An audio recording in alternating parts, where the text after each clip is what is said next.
Magandang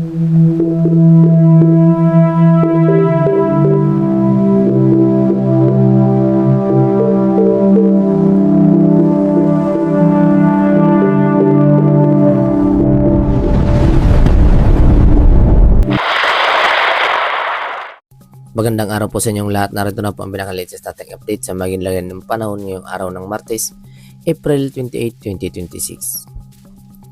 Sa kasalukuyan nga po, ang bagyong ating minomonitor sa labas ng ating Philippine Area of Responsibility ay tuluyan ang naglaho sa ating Philippine Area of Responsibility, na kung saan lumabas na nga po ito ng ating Tropical Cyclone Information Domain, kaya naman hindi na po natin ito saklaw sa pagmumonitor, na kung saan sa kasalukuyan nga po wala na po tayong minomonitor na bagyo sa labas ng ating Philippine Area of Responsibility o kaya naman sa Tropical Cyclone Information Domain.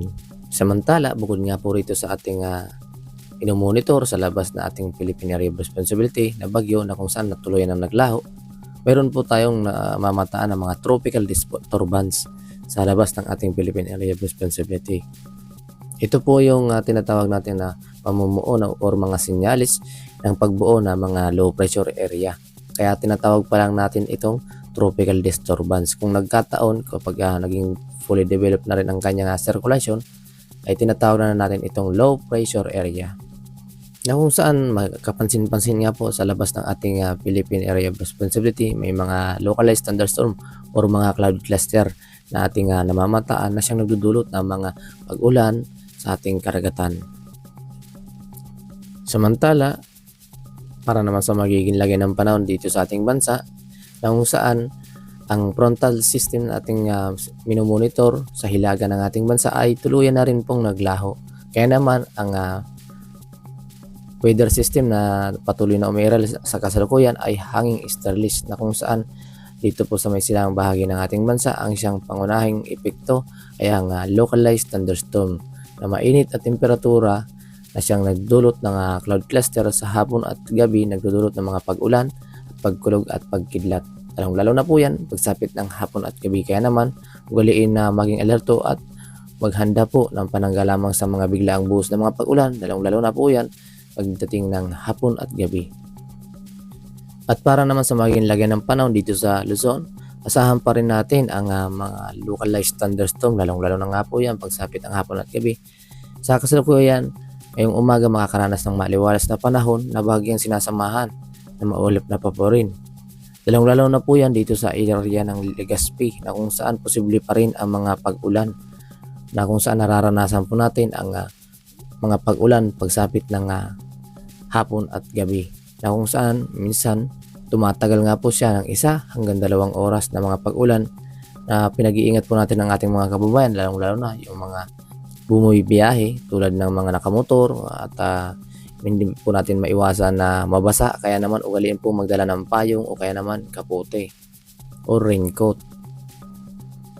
Dito po yan sa area ng Sorsogon, Albay, Catanduanes at Camarines Sur. Kaya maging alerto lang po tayo sa mga biglaang buhos na mga pag-ulan at mga localized thunderstorm, lalo na po yan pagsapit ng hapon at gabi. Samantala, para naman sa mga lalabi pang bahagi ng Luzon, ay inaasahan po natin makakaranas pa rin ng improving weather sa umaga, na bahagyang makakaranas ng maulap na paborin. Kaya naman ugaliin lang po ang maging alerto, lalo na pagsapit nga po ng hapon at gabi, dahil po kapag mainit ang temperatura sa umaga, nagkakaroon po tayo ng evaporation, na kung saan nagdudulot po ito ng mga cloud cluster. At kapag yung cloud cluster ay fully developed or yung mabigat na po siya, nagkakaroon po tayo ng mga pag-ulan. At para naman sa magiging agwat ang temperatura dito sa may Legazpi, 26 hanggang 33 degrees Celsius ang ating inasang agwat ang temperatura. Samantalang dito naman sa may Tuigaraw, 25 hanggang 37 degrees Celsius. Lawag, 24 hanggang 33 degrees Celsius ang ating inasang agwat ang temperatura. Baguio, 17 hanggang 27 degrees Celsius. Metro Manila, 25 hanggang 35 degrees Celsius ang ating inasang agwat ang temperatura. Tagaytay, 24 hanggang 34 degrees Celsius ang ating inasang agwat ang temperatura. At para naman sa magiging lagay ng panahon dito sa may Kalayaan Islands, Puerto Princesa, ay inaasahan pa rin po natin makakaranas pa rin ng bagyang maulap na pabori na sinasamahan ng mga localized thunderstorm.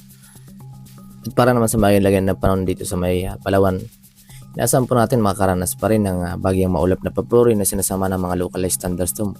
Kaya naman lubos po natin pinag-iingat ang ating mga kababayan, lalo na dito sa may Puerto Princesa, Calayan Islands, ay inaasahan natin makakaranas pa rin ng maaliwalas na panahon at sinasama ng bagyang maulap na pabori at mga localized thunderstorm. Kaya naman ugaliin pa rin pong maghanda dahil sa mga biglaang buhos ng mga pag-ulan. At para naman sa maging agad ang temperatura dito sa may Puerto Princesa, 26 hanggang 33 degrees Celsius. Samantalang dito naman sa may Calayan Islands, 26 hanggang 34 degrees Celsius ang ating nasang agad ang temperatura.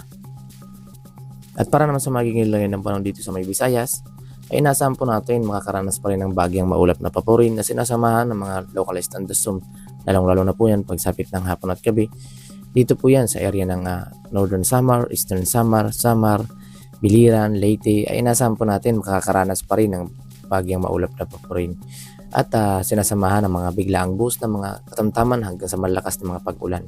Kaya naman ugaliin pa rin pong maging alerto at ugaliin magdala ng payong kaya naman kapote kung kayo ay lalabas ng inyong tahanan. Samantala sa mga nalabi pang bahagi ng Visayas, inasahan po natin ang makakaranas pa rin ng maliwalas na panahon at mababa pa rin ang tsansa ng mga pag-ulan. Dito po yan sa area ng Iloilo, Guimaras, Capiz, Aklan, Antique, na kung saan hindi po natin inaasahan ng mga malakas na mga pag-ulan. Ngunit maging alerto lang po tayo na makaranas tayo ng bagyang maulap na pabori. Samantala para naman sa magiging agwat ng temperatura, ito sa may Iloilo, 26 hanggang 33 degrees Celsius, Cebu 27 hanggang 33 degrees Celsius, Tacloban 26 hanggang 33 degrees Celsius ang ating nasang agwat ng temperatura. At para naman sa magiging lagyan ng panahon dito sa may Mindanao, inaasahan po natin makakaranas pa rin tayo ngayong umaga ng bagyang maulap na pabori na sinasamahan ng mga pag-ulan. Ito po yan sa area ng Zamboanga del Norte, Misamis Occidental, Zamboanga del Sur, Lanao del Norte, Lanao del Sur, kabilang ang Basilan, Sulu, ay inaasahan po natin makakaranas ng bagyang maulap na pabori na sinasamahan ng mga pag-ulan ngayong umaga. Samantala dito sa may Tawi-Tawi, inaasahan po natin makakaranas ng maulap na pabori na sinasamahan din ng mga localized thunderstorm. Kung saan pinag-iingat po natin ng ating mga kababayan, lalo na po dito sa area ng Autonomous Region ng Muslim Mindanao, na kung saan inaasahan po natin ang mga pag-ulan sa umaga at pagsapit ng hapon at gabi bagyang mababawasan ang mga pag-ulan. Kaya naman maging alerto lang po tayo dahil sa pagbabago-bago ng magiging lagyan ng ating panahon. Dahil sa epekto nga rin po yan ng hanging starlist at mga tropical disturbance sa labas ng ating Philippine Area of Responsibility, na kung magkataon na posible ang pagbuo muli ng low pressure area dahil dito sa dalawang tropical disturbance na ating minomonitor, na kung saan base nga po sa ating tropical cyclone threat potential, meron tayong posibleng mabuo na dalawang bagyo sa labas ng ating Philippine Area of Responsibility. Base po yan sa ating tropical cyclone threat potential, na kung saan posible ang mga pagbuo sa labas ng ating Philippine Area of Responsibility na mga low pressure area.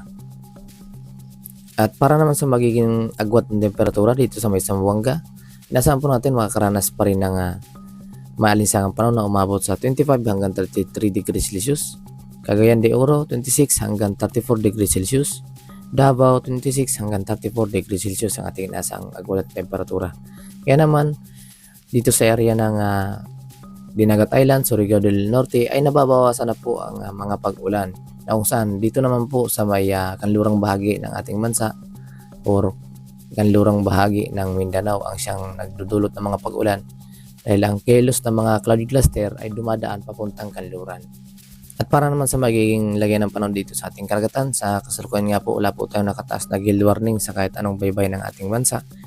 Ngunit iba yung pag-iingat pa rin po sa ating mga kababayan mga isda at mga palaot. Upang sa yan makaiwas po tayo sa mga epekto ng biglaang buhos ng mga pag-ulan na sinasama ng mga localized thunderstorm or pagkulog at pagkidlat na siyang nagpapataas ng mga pag-alon. Sa kasalukuyan, malaya pa rin po makapaglalayag ang ating mga kababayan mga isda sa kahit anong baybay ng ating seaboard, na kung saan slight to moderate ang magiging lagyan ng mga pag-alon. ang ating karagatan. At yan nga po ang pinakalitis nating update sa magigilagan ng panahon ngayong araw ng Martes, April 28, 2026. Maraming salamat sa inyong lahat at ingat po tayo at huwag kalimutang mag-subscribe para ma-notify po kayo sa mga panibago nating ulat panahon na aming ilalabas. Thank you and God bless us all.